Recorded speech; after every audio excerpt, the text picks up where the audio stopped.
গোষ্ঠীদ্বন্দ্বে জর্জরিত বঙ্গ বিজেপি।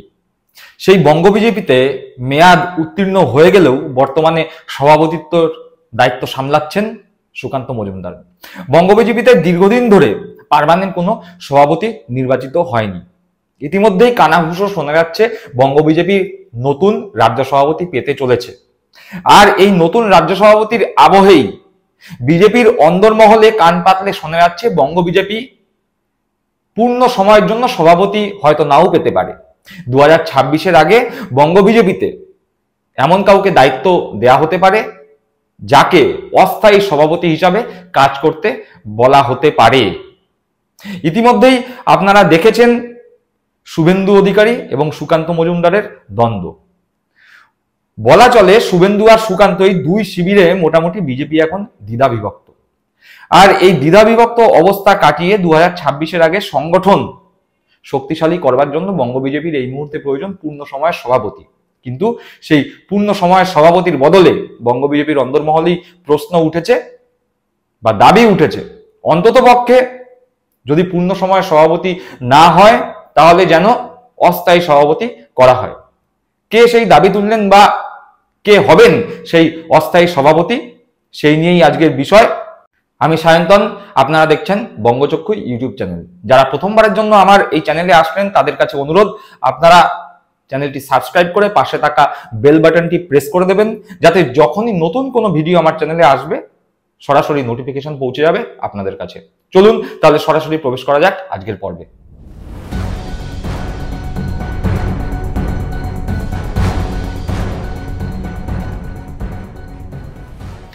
যে কথা বলছিলাম, বঙ্গ বিজেপিতে দাবি উঠেছে অস্থায়ী সভাপতি করবার।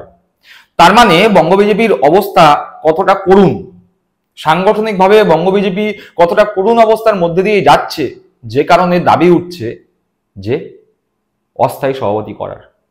উঁচুতলা থেকে শুরু করে নিচুতলা সব জায়গায় বঙ্গ বিজেপি গোষ্ঠীদ্বন্দ্বে জর্জরিত।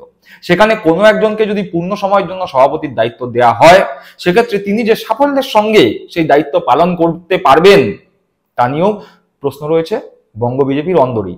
তাই দাবি জোরালো হচ্ছে যে অন্তত পক্ষে 26-এর ভোটকে লক্ষ্য করে বা মাথায় রেখে অস্থায়ীভাবে কোনো একজনকে সভাপতি করার। ইতিমধ্যেই আপনারা দেখেছেন কুণাল ঘোষ শুভেন্দু অধিকারী এবং সুকান্ত মজুমদারের দ্বন্দ্বের মধ্যে একটি কমেন্ট করেছেন, একটি মন্তব্য করেছেন, যেখানে তিনি বলেছেন শুভেন্দু অধিকারী বর্তমানে বিজেপিতে যে সমস্ত নেতৃত্বরা রয়েছেন তাদের সবার থেকে কয়েক যোজন এগিয়ে। প্রশাসনিক অভিজ্ঞতা বা রাজনৈতিক অভিজ্ঞতা দুইয়ের ভিত্তিতেই শুভেন্দু অধিকারী বঙ্গ বিজেপির বর্তমান নেতাদের যে কোনো নেতার থেকে শুভেন্দু অধিকারী এগিয়ে রয়েছেন। চলুন একবার চট করে কুণাল ঘোষের সেই মন্তব্যটি শুনে নিই। বিজেপিতে যারা আছে তাদের মধ্যে সাংগঠনিকভাবে এবং প্রশাসনিক অভিজ্ঞতায় শুভেন্দু অধিকারী অনেকটাই বাকি নেতাদের থেকে এগিয়ে। কুণাল ঘোষের মন্তব্যের রেস ধরেই ঠিক একই কথা শোনা গেল বঙ্গ বিজেপির প্রাক্তন সভাপতি, দীর্ঘদিনের রাজনীতিবিদ, বলা চলে তার হাত ধরেই বাংলায় বিজেপির সংগঠন ধীরে ধীরে গড়ে উঠেছিল, সেই তথাগত রায় মন্তব্য করছেন যে সুকান্ত মজুমদার দিল্লিতে বসে থেকে পশ্চিমবঙ্গের সংগঠনটি করতে পারছেন না, দল চালানো তার পক্ষে সম্ভব হচ্ছে না। এমন কাউকে সভাপতি করা হোক যার জনসমর্থন আছে।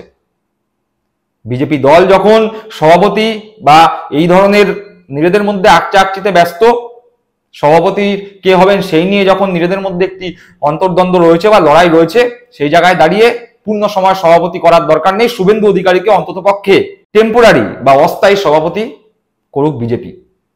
2026-এর ভোটকে সামনে রেখে শুভেন্দু অধিকারীর পক্ষেই সওয়াল করলেন এবং বললেন শুভেন্দু অধিকারীকে অস্থায়ী সভাপতি করা হোক। অর্থাৎ বঙ্গ বিজেপির কতটা করুণ অবস্থা তা অনুধাবন করতে পেরেছেন বঙ্গ বিজেপির প্রাক্তন রাজ্য সভাপতি। চলুন চট করে একবার তার বক্তব্য শুনে নিই। নির্বাচনের আগে প্রথম একজন অস্থায়ী সভাপতি মনোনীত হওয়া উচিত। আজকে পশ্চিমবঙ্গ ভারতের মধ্যে বলা যেতে পারে সবচেয়ে উপদ্রুত রাজ্য, সেটার বিরুদ্ধে লড়তে পারে একমাত্র বিজেপি, অন্য কোনো দল তো লড়বে না, কারণ তাদের ওই সংখ্যালঘু ভোট ব্যাংকের দিকে তাকালে তাদের জিভ দিয়ে জল পড়ে, অন্য কেউ লড়বে না। তো বিজেপি যে লড়বে, বিজেপি কার নেতৃত্বে লড়বে? একজন সভাপতি দরকার। সভাপতি যদি আপাতত এইভাবে ঠিক করা অসুবিধা হয়, তার একজন অস্থায়ী সভাপতি করে দিক। একজন লোক তাকে কেন্দ্রে প্রতিমন্ত্রী করে বসিয়ে রেখে তাকে এখানে পশ্চিমবঙ্গে সভাপতির কাজ চালাতে বলা হলো, আর সেখানে একটা দ্বন্দ্ব বেঁধে গেল। এই জিনিসটা তো একদমই ঠিক নয়। এটা তো 26-এর নির্বাচন, 1 বছর বাদে, এটা এই পরিপ্রেক্ষিতে এটা কাজটা একদমই ঠিক হচ্ছে না। এই অস্থায়ী সভাপতি হিসেবে এমন লোককে নিতে হবে যার জনসংযোগ আছে, যার জনসমক্ষে পরিচিতি আছে, যিনি দলের হয়ে লড়ছেন। আমি তো খুব পরিষ্কার করে আগাগোড়া বলে এসছি যে সভাপতি হবার যোগ্য মানুষ একমাত্র শুভেন্দু অধিকারী। তো শুভেন্দু অধিকারী যদি অস্থায়ী সভাপতি করতে হয়, তাহলে শুভেন্দু অধিকারী হতে পারে। শুনলাম তথাগত রায়ের বক্তব্য, দেখতে পেলাম তথাগত রায়ও শুভেন্দু অধিকারীর হয়ে ব্যাট করছেন। কিছুদিন আগে কুণাল ঘোষও শুভেন্দু অধিকারীর প্রশংসা করে বলেছিলেন যে শুভেন্দু অধিকারী বঙ্গ বিজেপির সমস্ত নেতাদের থেকে অনেক এগিয়ে রয়েছে। কুণাল ঘোষের সেই মন্তব্যের পাল্টা দিতে গিয়ে সুকান্ত মজুমদার বলেছিলেন, ঠাড়ে ঠোড়ে তিনি শুভেন্দু অধিকারীকেও বুঝিয়ে দিয়েছিলেন যে তারাও শুভেন্দু অধিকারীর থেকে কিছুটা কম যায় না, তাদেরও অভিজ্ঞতা রয়েছে, 22-24 বছরের অভিজ্ঞতা তাদেরও রয়েছে। এবার দেখা সুকান্ত মজুমদার তথাগত রায়ের এই মন্তব্যের কোনো পাল্টা দেন কিনা। যাই হোক, সুকান্ত মজুমদার কোনো কমেন্ট করলে বা কোনো মন্তব্য করলে সে খবর তো আমরা আপনাদের জানাবই। কিন্তু এই মুহূর্তে বঙ্গ বিজেপির কতটা করুণ অবস্থা ভাবুন, যে তারা পূর্ণ সময়ের জন্য সভাপতি নিয়োগ করতে পারছে না। কাকে সভাপতি করলে কে সমস্ত লবিকে নিয়ে চলতে পারবে সেটি খুঁজতেই সন্দিহান বঙ্গ বিজেপি। এমনকি পূর্ণ সময়ের সভাপতি হয়েও যে সে নিজের সভাপতিত্বের মেয়াদ সাফল্যের সঙ্গে পূরণ করতে পারবে, সেরকম লোকও বঙ্গ বিজেপিতে খুঁজে পাওয়া মুশকিল হয়ে পড়েছে।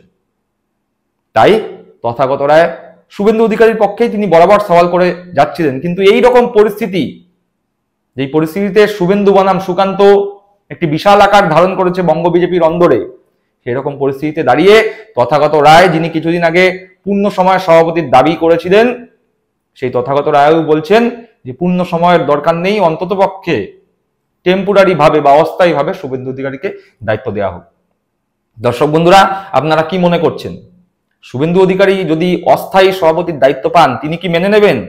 বা শুভেন্দু অধিকারীকে যদি অস্থায়ী সভাপতি করা হয় বা পূর্ণ সময়ের সভাপতিও যদি করা হয়, সেক্ষেত্রে সুকান্ত মজুমদার লবিরা কি চুপ করে বসে থেকে শুভেন্দু অধিকারী ছড়ি ঘোরানো মেনে নেবেন? প্রশ্ন রইল আপনাদের কাছে। আপনাদের মূল্যবান মন্তব্য কমেন্ট বক্সে কমেন্ট করে জানাবেন। ভালো থাকবেন, সুস্থ থাকবেন। জয় হিন্দ, বন্দে মাতরম।